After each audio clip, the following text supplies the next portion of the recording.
Hey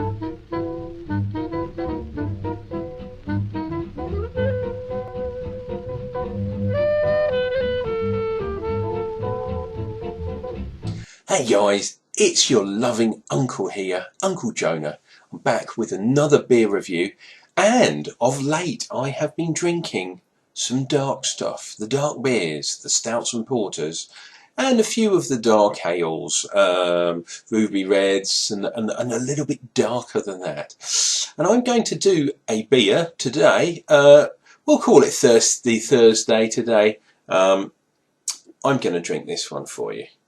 Meantime, London Stout. And if you get your arse down to Waitrose, they are doing some amazing deals. This one was, I think it was £1.50, which sounds a lot for me. I like my beers to be closer to the pound mark. But yeah, I managed to get this one. I think this one's usually about £2.50, maybe even £3. But in a pub, it's going to be a lot more than that. Anyway, meantime, you got to love them or hate them. I actually love them, but obviously I'm from down south of the England in London, and they are one of the good breweries around. Little bit commercial. Unfortunately, they have recently been gobbled up by one of these conglomerates. I think, I'm not sure which one it is. I think it's InBev, but I could be wrong on that, but it has sold out to one of these big bad boys. So they have got a very good reputation at the moment and make fantastic beers. Unfortunately, these things do change once they've been gobbled up, as I say. But for now, we've got a fantastic beer here. It's 4.5% on the ABV. I quite like the branding. It's quite contemporary, I have to say. You've got the London skyline up there, you've got meantime and clocks and all that kind of stuff because it's Greenwich. You have a little neckerchief, which in this one says London born and brewed, or something to that ilk there, and obviously the company logo. Coloured cap, which I quite like. Meantime, try and get your logo on the cap. It does make a difference in my book. And we do have some blurb on the back. It says, stouts and porters were the beers that made London the brewing capital of the world. When pale ales disappeared, the porter style lived on in Ireland, and in its direct form, and it's in its distinct form, I should say. Meantime, London Stout reverts to the original malt-only recipe to recover the full blah blah blah blah blah complexity of taste of this great London beer. That is not strictly true. However, they do say, and I've brewed a few porters and stouts in my time, they do say that London water, or any hard water, is very good for the stouts. Does something to the mash, and it picks up some distinct flavours. What is porter? What is stout? What's the difference? To be honest, there is not that much difference. Stouts are obviously darker. You think of things like Guinness. That's its own unique style. The dark beers, why were they so unique to London at the time? Well, back in the Industrial Revolution, people were starting to roast malts for use in beers. Same way they were roasting coffee beans to make coffee. And of course, London was the centre of the commercial part of the country. So a lot of malts were coming in up the Thames because roads in those days were rubbish. So you had a lot of trade in malt. And is it any surprise that, well, there were lots of breweries in London? Meantime's been around for a while. I think they came out in the early noughties. So they've probably been around for sort of 10, 15-ish years, something like that. I have been talking far too much. Let's crack this bad boy. Has been in the fridge, I have to say. Oh, no widget. Let's get this in a glass. Unfortunately, a little bit of dirt on the glass. Gonna have to beat the wife. Either that or do my own washing up. Let's get this bad boy in a glass. So this is definitely not a Guinness. This is following kind of the more original style. So they're using full full dark malts as opposed to a mixture of pale malts and other ones. So, oh, is it all going to get in there? Come on, every drop. Let's not be mean. There we go. Obviously, it's a 500. It's not a pint, unfortunately. Look at that. Lovely, lovely colour. Quite a good deal of carbonation. Look at the head. The head is those big bubbles. This does not have nitrogen in, which the Guinness Draught does, and hence the head is not that tightly packed head. Or technically, it's a carbon dioxide and nitrogen mix, which you can get. Some people call it beer gas.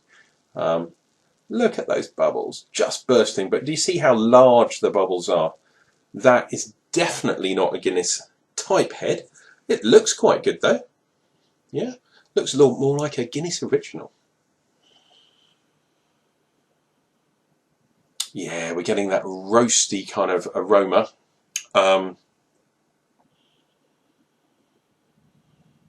As tends to be the case these days, you're not getting the sort of the really hoppy aromas, although I have done some history into the stouts, because I do like the darker beers. Originally, you could get a very, very heavily hopped stout. Just think about that. So not only are you getting that roasty stuff, but you are getting kind of an IPA-like, hugely hopped beer. Let's see if anyone does one of those. I doubt they are. Right, let's dive in. Look at that. Starting to grow out of the top of the glass. So that tells you the size of these bubbles. Very, very large. Let's get in there. Cheers and beers, guys, on this Thirsty Thursday. See what we make of this one.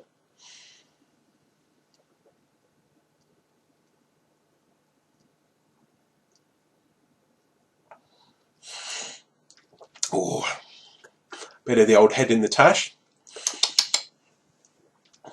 Roast. Boom, up front, really heavily roasted. Merges into, I was going to say coffee, but it isn't. It's like that kind of caramel stroke creme brulee. How about that? It's a very good example. You've got quite a lot of residual sweetness on this. What did I say it was? 4.5? 4.5? Yeah, this. Yeah, very clean, but quite a lot of residual sweetness, which is interesting. Especially when they say it's a full mash. So they're not messing around, they're not putting extra sugars in, they're not using, how should we say, a double mashing method, which some people do. You know, a lot of people use corn sugar in their mash. Dreadful, you shouldn't do that.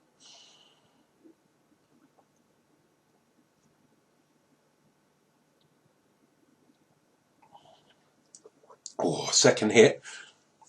Really smooth. I'm liking that. Lots of bubbles. That's the difference between this and, say, a Irish style stout.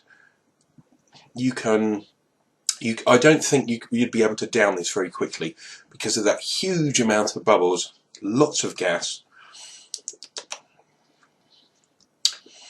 Lovely sweetness, lovely residual sweetness. Dare I say, there is a kind of lactosiness as well to this. So it does kind of stick on your lips, stick on the roof of the mouth, stick on the tongue, coats it with this kind of creamy goodness, shall we say.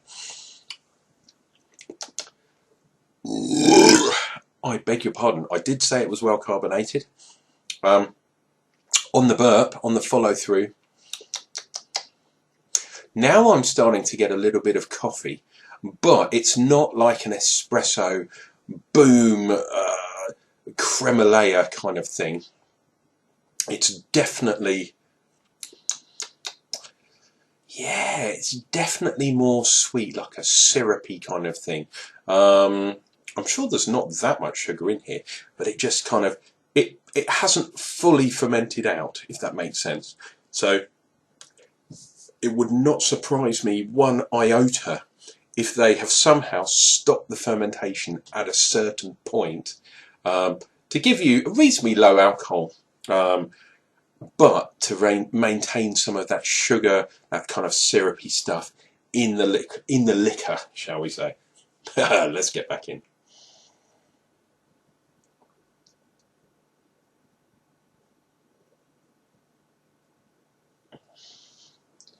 Oh, for those of you that care about such matters, we do have a bit of lacing. It's kind of, yeah, it's a kind of cornucopia, sort of very odd shaped lace there. But look at that head. The head has gone all the way down the glass. And now we're looking at easily a finger's head. Up here, it was sort of a thumb or maybe even a finger and a half's head to start with. And as you could see, I had to stop talking and start drinking because the head was starting to bulge out of the top there. This is absolutely packed with carbonation. How do I like it? Well, I've been having some lovely porters lately.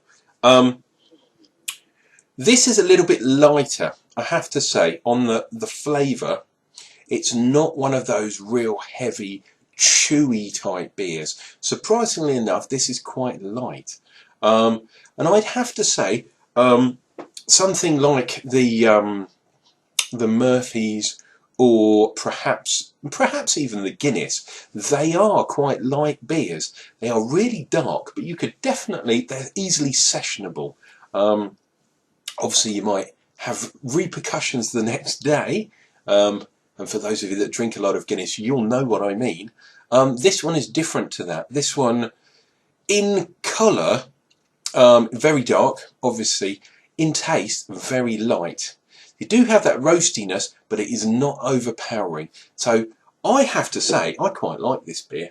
Would I pay £5, £6 down the pub for this? If I was in London, yes, I might. I would like to see this on draft.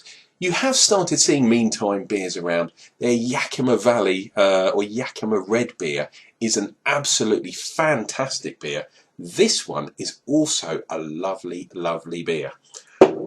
Unclejona says to you guys, get down to Waitrose because you can pick this one up quite cheap at the moment. Anyway, I'm going to finish this one off. I might even dim the lights. And we'll see you for some more beer reviews real soon. Take care, guys.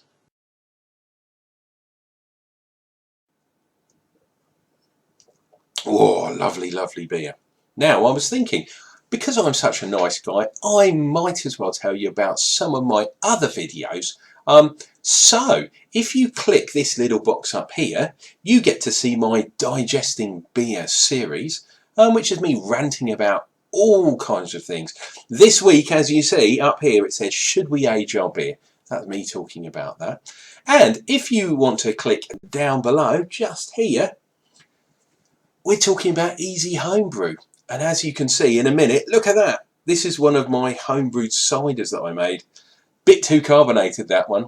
But if you want to have a look, click on that one down there. If you want to subscribe to my channel, you can of course do it underneath the video with giving me a thumbs up, which hopefully you've done already. But if you click way up here on this banner up here that says Unclejona, that man from YouTube, if you click on that one, that takes you through to my site and you can go and look through my playlists and all that kind of stuff. Anyway, until then guys, drink some beer and we'll see you real soon.